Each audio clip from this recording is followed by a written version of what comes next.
On the 17th of July 1994, WCW held the first ever Bash at the Beach pay-per-view.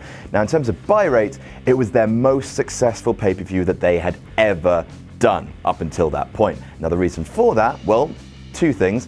First of all, Hulk Hogan was making his in-ring debut at the event, and second of all, he was wrestling Ric Goddamn Flair. That's right, the biggest star of WCW versus the biggest star of WWF.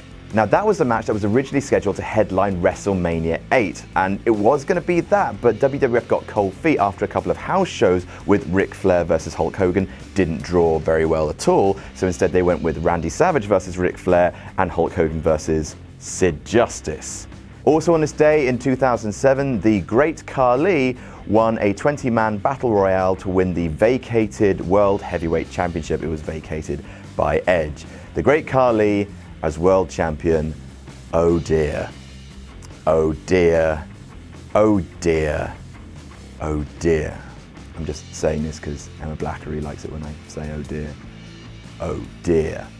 Also on July 17th, 2011, it was the best WWE event produced since WrestleMania X7. Okay, that's a bit of a stretch, but it was definitely the best Money in the Bank pay-per-view ever, despite what Michael Cole said about this year's.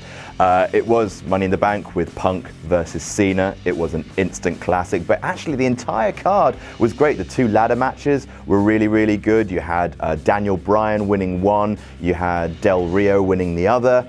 You had a stellar match between Christian and Randy Orton. That whole program was great. And of course, the main event, which was the first 5-star rated match by Dave Meltzer since Bad Blood 1997.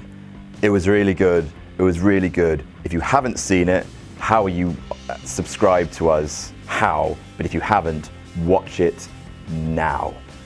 That's all for now. Check back tomorrow to find out what happened in wrestling on this day.